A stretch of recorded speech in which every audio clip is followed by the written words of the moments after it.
नमस्कार, आप देख रहे हैं खबर फास्ट का लोकप्रिय प्रोग्राम सियासी ढोल बोल ले बोल और मैं हूं अरमान मलिक।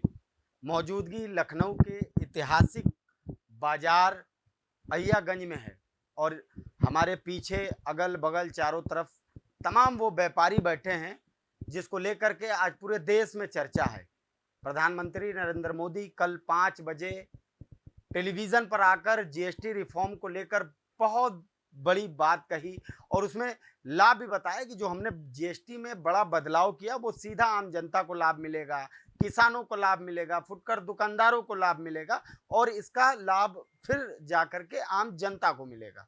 अब इस पे तमाम लोगों से तमाम तरह की बातें हुई, लेकिन असल बात जिससे ये जुड़ा है यानी व्यापारी, अगर उनसे बात ना हो तो बात अधूरी रह जाएगी। इसके नफा नुकसान का सबसे ज्यादा जानकार अगर कोई है तो वो व्यापारी हैं, जो हमें और आपको अच्छे से समझा सकते हैं कि ये कम करने से फायदा किसका है और आने वाले समय में इसका क्या असर होगा। एक एक करके सबसे बात करेंगे। पहले शुरुआत अमरनाथ जी आपसे करते हैं।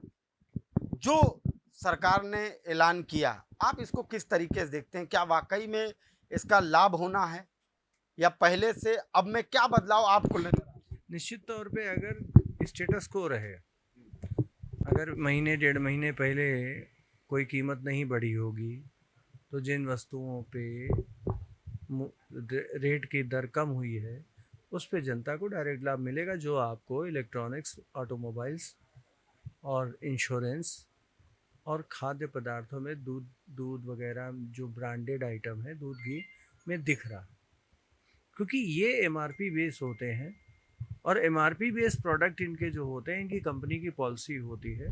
आपने देखा होगा कि 3 महीने जो ये अगस्त सितंबर होते हैं, जुलाई, इसमें कार सेल एक चलाती हैं, कार बड़े ऑटोमोबाइल्स या मोटरसाइकिल वाले, क्योंकि सेल नहीं होती है। सेल को इन्हेंस करने के लिए लगभग 1 लाख रुपए तक की छूट दे देते हैं, तो वो अपने मार्जिन से मैचअप करते हैं क्योंकि उनके पास जो स्टॉक है उसको निकालना होता है।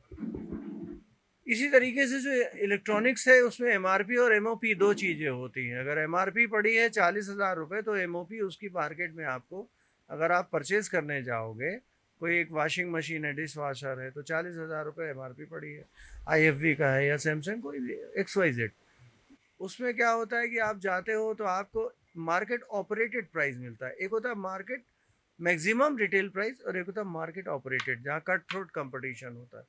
तो उसके अंदर में संभव है कि आपको 36,000 की कोई दे दे, कोई 36,200 बोल दे, कोई 35,900 बोल दे, तो ऐसे ये बिक जाती हैं। तो इनमें इतनी फ्लेक्सिबिलिटी होती है कंपनियों के पास, और मेडिसिन में कि एमआरपी और उसके बीच में गैप होता है, तो इसका इमीडिएट इफेक्ट जनता को मिलेगा, वो मिल रहा है। चलिए, उन्होंने तो पूरी जानकारी दे दी विधिवत, लेकिन उन्होंने कहा कि हम अभी समय लगेगा। लेकिन ये जो खान पान है, जैसे दूध है, दही है, मक्खन है, ये इंसान की रोजमर्रा की जिंदगी में होता, तो ये तो सीधे सीधे आम जनता को लाभ इसका मिलेगा। आप इसको किस तरीके से देख रहे हैं इस फैसले को? नहीं, अगर देखा जाए तो गवर्नमेंट का फैसला इस समय के हिसाब से बहुत अच्छा फैसला है। आम जनता को तो लाभ मिलेगा, लेकिन थोड़ा सा जो रेट का हमें लगता है वेरिएशन होगा आपस में, जो जनता टकराएगी। जहाँ पे दुकानदार कह सकता है कि मेरा पहले का माल खरीदा हुआ है, उस पर मेरा इतना टैक्स जमा हुआ है, और आम जनता कहेगी कि भाई इसने तो टैक्स कम कर दिया, सरकार कह रही बहुत सस्ता हुआ। तो यहाँ थोड़ा सा डिफरेंस फंसेगा आपस में, लेकिन कुल मिला के स्वागत योग्य है, हम समर्थन करते हैं सरकार का। तो यानी एक और कुल मिला के गवर्नमेंट को ये भी मुहिम या ये भी कहना चाहिए कि आप आम जनता से ये बात कहो कि मिलेगा, लेकिन अब आप सोचो कि जैसे खबर छप गई या लोगों ने कह दिया कि मार्केटों में रौनक, लोग घरों से निकल चुके, तो आज ही सस्ता थोड़ी मिलेगा। जी बिल्कुल, आज तुरंत में कोई चीज़ सस्ती नहीं होगी। तुरंत में वो चीज़ सस्ती होगी जिसमें कि एमआरपी पड़ी हुई है। बाकी मेरा रेडीमेड का व्यवसाय है, तो रेडीमेड में अभी इस जीएसटी के कम होने से कोई फ़र्क नहीं पड़ने वाला है, लेकिन लॉन्ग टाइम में इसका फ़र्क कुछ आएगा, ज़रूर आएगा। मतलब रेडीमेड में नहीं फर्क आएगा? अच्छा, लॉन्ग टाइम में अगर आएगा तो कैसे आएगा, कितना लाभ हो जाएगा? लॉन्ग टाइम में आने से कुछ करीब 4-5% का कुछ लाभ मिलना चाहिए लोगों को, लेकिन अभी होलसेल में जैसे 2500 के ऊपर का जो प्रोडक्ट है उसमें इन्होंने टैक्स बढ़ा दिया है, उससे बढ़ाया है 18 से 28 पर 12 से 28% किया है उसको। जी, 12 से 18% किया है उसको। तो उससे आम जनता को तो तकलीफ़ होगी, लेकिन जो और चीज़ें हैं उसमें थोड़ा सा लाभ मिलेगा आम जनता को। जैसे धागे में हम लोगों के यहाँ रेट कम हुए तो उससे फ़र्क आएगा, लेकिन वो धीरे धीरे आएगा, क्योंकि चीज़ें धागे से बनती हैं, बनने में प्रोसेस लगता है, टाइम लगता है। उस टाइम के बाद, कुछ टाइम के बाद वो फ़र्क सामने आने लगेगा, फ़ायदा मिलेगा जनता को, बिल्कुल मिलेगा। ठीक है। आप किस चीज़ के कारोबारी कर हैं? मेरा सुनील अग्रवाल नाम है, मैं बिजली का व्यापार करता हूँ। हमारे में पहले भी 18 था, आज भी 18 है। कुछ आइटम जैसे LED bulb, LED fitting, tubelight, जो एलईडी का सामान आता है, इसमें 12 से 18 किया गया है। लेकिन ये सब कंपनियों का माल होता है, तो इसके अंदर कंपनियों का ये होता है कि 100 रुपये का अगर उसका होलसेल का प्राइस है तो वो जीएसटी इंक्लूड होता है। वो हमको 100 ही रुपये का आएगा, 12 हो चाहे 18 हो, वो अपना रेट कम ज़्यादा करते हैं। तो उस हिसाब से हमारे आइटम में किसी भी चीज़ में कोई ना नुकसान होगा ना फ़ायदा होगा। अच्छा, तो ठीक है, जीवन यापन तो आप भी कर रहे होंगे, और चीज़ों में तो लाभ मिलेगा तो उसका? लाभ मिलेगा ही। आज हम हेल्थ इंश्योरेंस करा रखा है, उसके अंदर उन्होंने उसको फ्री कर दिया है जीएसटी से, तो उसका लाभ तो मिलेगा ही। आज हम 10,000 रुपये किस्त देते हैं तो अब 9,000 रुपये किस्त लेकिन आएगी। एक चीज़ में दाम बढ़ा, जो कहा जा रहा है कि नशे में, चाहे वो तंबाकू हो, सिगरेट हो, तो इसको व्यापारी कैसे देख रहे हैं? अब नशा तो हम कोई करते नहीं है, इसलिए कोई उसके बारे में हम टिप्पणी नहीं करेंगे। लेकिन बाकी ये है कि जो चीज़ें अगर हानिकारक हैं तो उसके ऊपर अगर मान लीजिए चीज़ बढ़ाई गई है तो वो अच्छा चीज़ है, अच्छा फैसला है। ठीक है। आप किस चीज़ के कारोबारी? टेलरिंग मटेरियल होलसेल का काम है। हमारे में 2 चीज़ों में जीएसटी ज़रूर कम किया गया है, जैसे सुई और धागा।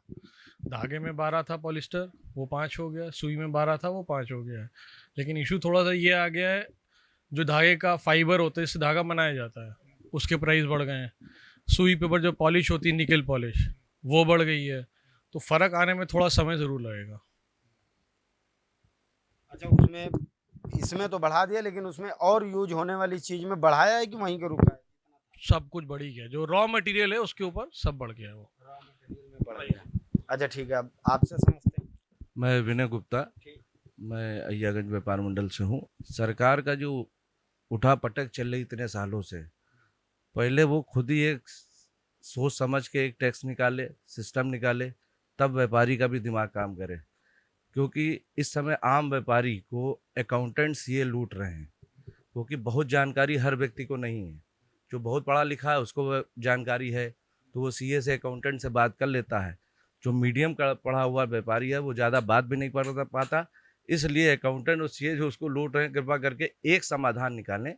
ये जो बार बार आज 12% हो गया, आज 6% हो गया, आज उस पर 8 है, इस पर सोच समझ के सही फैसले लें, तब जाके व्यापारियों को समझ में आएगा कि हमारा लाभ हो रहा है कि हमारा नुकसान हो रहा है। ठीक है। कुल मिला के आपने एक सवाल और खड़ा किया कि इसमें सरकार कोई ऐसी मुहिम चलाए या कुछ ऐसा लाभ दे कि इनको जीएसटी के बारे में भी सरकार जागरूक करे, एक एक व्यापारियों को बताए, ताकि वो जो आप बता रहे हो कि सीए या किसी उसमें जासे में ना आ जाए कि भाई आप जीएसटी बिल जमा कर दो, नहीं तो इतना आप फंस जाओगे इधर से उधर से। अब आपसे समझते हैं आपका किस चीज़ का कारोबार है, आपको क्या? हमारा स्टेशनरी कॉपी का काम हैगा, लेकिन स्टेशनरी में सरकार ने थोड़ा सा रिबेट दिएगी। जो 18 था उसको 5 कर दिया, वो बच्चों को टैक्स फ्री कर दिया, जिससे आने वाले कल में हम लोग को थोड़ा सा फ़ायदा पहुँचेगा। आपको भी मिलेगा, जाकि जो युवा पढ़ना चाह रहे हैं कापी किताब, क्योंकि स्कूलों में एडमिशन से ज़्यादा तो किताबों का। हम लोग पहले से सोचते थे कि इस पर टैक्स फ्री होना चाहिए बच्चों को पढ़ाई के हिसाब से, लेकिन अब थोड़ी राहत मिलेगी। अभी कुछ लोगों से माल मंगा रहे हैं, लोग कह रहे हैं कि ऐसा रुके रहिए, थोड़ा सा रेट कम होने वाले हैं। चलिए आपसे समझते हैं भाई साहब, मुस्कुरा रहे हैं, लग रहा है आपको ज़्यादा तो नहीं मिल गया है? और नहीं, वो तो हम लखनऊ में है, और लखनऊ की सबसे बड़ी मार्केट अय्यागंज में है, लेकिन आप मुस्कुरा रहे हैं, लग रहा है आपको ज़्यादा मिला है। नहीं, ज़्यादा तो और कम का कोई मतलब नहीं होता है। टैक्सेस जो अमेंडमेंट हुए हैं, जो चेंजेस हुए हैं, उसका बेनिफिट लगभग सभी को मिलेगा, या नुकसान होगा या फ़ायदा होगा, वो तो सेकेंडरी चीज़ें हैं। जैसे मेरा अपना काम जो है वो रेडीमेड का है। उस रेडीमेड में हमारे पास जो टैक्सेस लगते थे अभी 5% था। 1000 के ऊपर की जो आर्टिकल होती थी उस पर 12% टैक्स था, और जो हमारा 1000 के नीचे के आर्टिकल थे उसमें 5% टैक्स था। वो आज भी 5% ही है, तो उसमें हमारे व्यापार में कोई फ़र्क नहीं पड़ा है। बट जैसे कि चीज़ों में हुआ है कि इंश्योरेंस में सेक्टर में जो है वो जीएसटी ख़त्म कर दी इन्होंने, तो ये अच्छी चीज़ है। तो लोग थोड़ा अवेयर होंगे, जो इंश्योरेंस नहीं लेते थे वो इंश्योरेंस लेंगे। और मुझे लगता है कि अभी अपने यहाँ इंडिया के अंदर में 99% लोगों के पास में इंश्योरेंस सेक्टर में लोग कम जा रहे हैं, तो अब ज़्यादा बढ़ेंगे, क्योंकि उनको प्रीमियम लगता था, टैक्सेस जा रहे हैं, सारी चीज़ जा रही। और जो भी सरकार का अपना एक मत है वो हम सब उसके साथ में है। भैया बर्तन व्यवसाय से जुड़ा हूँ। बर्तन व्यवसाय में लाभ तो मिलेगा, लेकिन एक बहुत बड़ी गलती की है सरकार ने। कच्चे माल पे 18% और बने हुए बर्तन पे 5%। तो ये जो 13% का गैप है, ये आईटीसी के रूप में सरकार के पास जमा होता चला जाएगा। व्यापारी को कैसे मिलेगा, कैसे वो वकीलों के पास जाएगा, क्या करेगा, ये भगवान जाने। ये अंतर बहुत बड़ा नुकसानदेह है कि देखिए सरकार ने कर दिया। अभी तक आप जो सुन रहे थे नफा नुकसान सुन रहे थे। अब जाहिर है कि सरकार ने जो कुछ कह दिया है वही सदाकत तो नहीं है, सबकी अपनी अपनी अलग राय है। लोग उसमें कुछ चेंजेस भी चाहते हैं और जाहिर है कि ये व्यापारी ही बता पाएंगे कि उन सरकार को किस तरीके का चेंज करना चाहिए जिससे और बेहतर हो सकता है। ऐसा नहीं है कि सिर्फ पढ़ा लिखा बड़ा अधिकारी ही बता सकता है कि किस तरीके से बदलाव हो सकता है, क्योंकि जो रोज सुबह दुकान खोलता है 50 तरीके के लोगों से मिलता है, नफ़ा नुकसान हर एक दूसरे का मिजाज को समझता है, वो ज़्यादा बेहतर बना पाएगा। शुरुआत वहीं से करेंगे जहां से हमने इसकी शुरुआत करी थी। छोटा सा कम शब्दों में एक सुझाव बताइए कि इसमें और क्या हो सकता है। व्यापारी को आंकड़ों की बाजीगरी और टैक्स के मकड़जाल से बाहर कर दें, जनता को अपने आप फ़ायदा हो जाएगा। जब आपने वैट से जीएसटी पे हमको माइग्रेट किया, यानी हमको ट्रांसफ़र किया, तो सरकार ने जीएसटी में एक ARN पोर्टल भरवाया था, जिसमें आपके पास जितना स्टॉक है डाल दीजिए, उसकी आईटीसी आपको अनुमन्य हो जाएगी। बहुत सी वस्तुएं ऐसी हैं, जैसे अभी स्टेशनरी वाले कह रहे थे, कटर, पेंसिल, रबड़ और कापी, इस पे 0% हो गया। टैक्स का रेट पहले कितना था? 12 है। 12 से 0 आया तो जितना माल उसके पास ख़रीदा हुआ लगा है, उसकी आईटीसी उसको वापस करनी पड़ेगी। तो क्या व्यापारी सिर्फ व्यापारी है, वो उपभोक्ता नहीं है? हम रेडीमेड का कारोबार कर रहे हैं तो हम स्टेशनरी खरीदेंगे नहीं? अब आपसे सुझाव समझते हैं। देखिए, गवर्नमेंट जो भी टैक्स खैर अब 2 स्लैब कर दिए हैं, लेकिन उसका जो टाइम हो ना, टाइम टेबल बढ़ना चाहिए, उसको नए सत्र से लागू करना चाहिए। आप घोषणा, क्योंकि उसमें व्यापारियों को बहुत दिक्कत होती है। टाइम में मतलब सितंबर में शुरू किया, कभी अगस्त में शुरू किया, इतने संशोधन कर चुके हैं, लगभग शायद 56 संशोधन कर चुके हैं। तो आए दिन संशोधन करना भी गलत है। अगर करते भी तो उसको आप अप्रैल नए सत्र से ये सुझाव ये अपना ये जो है लागू करूँगा, तब तक व्यापारी भी तैयार हो जाए, पीछे से सब तैयारी कर लेंगे। तो बार बार बदलना और हर समय बदलना ये भी सही नहीं होता है। इसका एक निश्चित समय होना चाहिए कि बदलना है, बदलेगा आपका और सत्र से लागू हो जाएगा, तो सब व्यापारी भी वहाँ तैयार हो जाएगा, पब्लिक तैयार रहेगी, तो उसमें कहीं घपलेबाजी भी नहीं होगी और अच्छा कार्य भी हो जाएगा, सबको फ़ायदा इसमें मिलेगा। ठीक है भाई साहब, आपका क्या सुझाव है इसमें?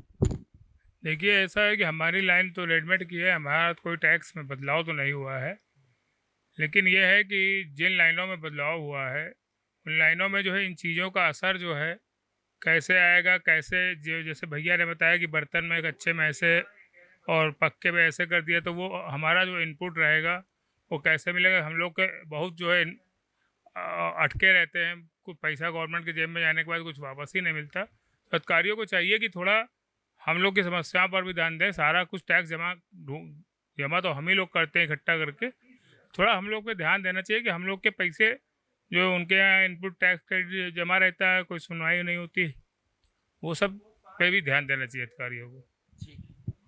इन सब चीज़ों पे भी ध्यान देना चाहिए। आपसे आपका क्या सुझाव है, क्या बदलाव और करना चाहिए, इससे बेहतर क्या हो सकता है?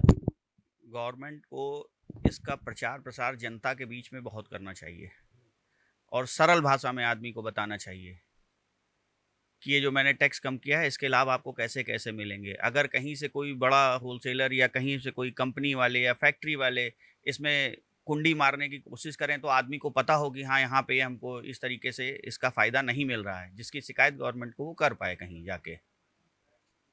ये चीज़ होनी चाहिए कि इसमें जनता को बहुत उस पर प्रचार प्रसार करना चाहिए इन चीज़ों का, और सरल भाषा में होना चाहिए। व्यापारियों को भी इसके बारे में बताना चाहिए कि आपको इसका टैक्स कैसे वापस मिलेंगे।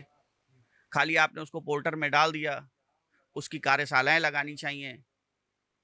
होलसेल मार्केटों के बीच में जाके व्यापारी को बताना चाहिए कि हाँ, ये आपको टैक्स ऐसे कटेगा, इसका आपको इसका रिबेट ऐसे मिलेगा, तो वो भी सस्ता करने के प्रयास में रहेगा जल्दी, कि माल को अपना सस्ता करे और उसको बेचे। अभी तो टैक्सेशन का ही नहीं कोई क्लियर है ज़्यादा उतना कि उसको कैसे मिलेगा वापस, जिसमें टैक्स कम हो गया पहले के स्टॉक से अभी के स्टॉक में, उसको कैसे टैक्स वापस मिलेगा, ये चीज़ भी बताए तो व्यापारी अपने माल को सस्ता करके उस तरीके से बेचे जल्दी, जिससे आम जनता को फ़ायदा हो जल्दी से जल्दी। इस पे हम बोलेंगे। जैसा कि मेरा धागे बटन का व्यापार है, हमें कुछ खास फ़र्क नहीं नज़र आया क्योंकि पीछे से कच्चे धातु बहुत बढ़ गए हैं। तो हमारा यही सुझाव है कि पहले तो कैंप्स लगाए जाएं कि किस में कैसे कितना टैक्स हो रहा है। अगर कच्चे आइटम 18 पे हैं, उसकी बिक्री 5 पे है, आईटीसी स्टैंड होती जा रही है हमारी, तो उसको रिबेट लेना, उसको क्लेम करना कैसे हो, थोड़ा सा इसको रिफॉर्म करें। और ठीक है, चलिए अब आप एक अपना सुझाव। हमारा तो भाई ये सुझाव है कि मीडियम क्लास व्यक्ति को, जैसा आप लोगों को लग रहा है बहुत सहूलियत मिल रही है, पहले उसकी तकलीफ़ें देखो कितनी ज़्यादा थी। ये कोई सहूलियत नहीं है। वो ठीक है, आप बाहर से चाहे देश को जितना मजबूत भी कर लें, सबसे बड़ी चीज़ होती है हर बाज़ारों में भीड़। आज की डेट में किसी भी बाज़ार में भीड़ नहीं है।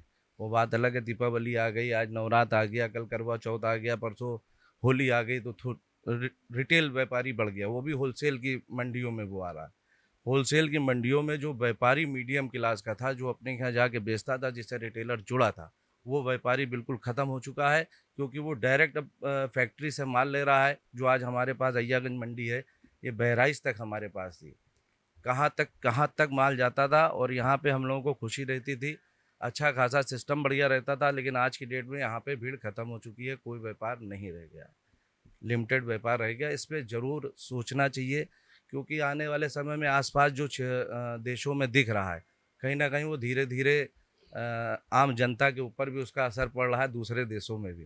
तो इस पे जो है सरकार को विशेष रूप से ध्यान देना चाहिए, क्योंकि ये जो सरकार है ये व्यापारियों की सरकार है, और ये उनको मालूम है। तो जितना ज़्यादा से ज़्यादा आम जनता और व्यापारियों तक अपनी सही नीतियाँ लाएं, सोच समझ कर। ठीक है, ठीक है, उन्होंने काफ़ी लंबा सुझाव दिया है, सरकार उस पर ज़रूर चिंतित करेगी। लेकिन आपका क्या सुझाव?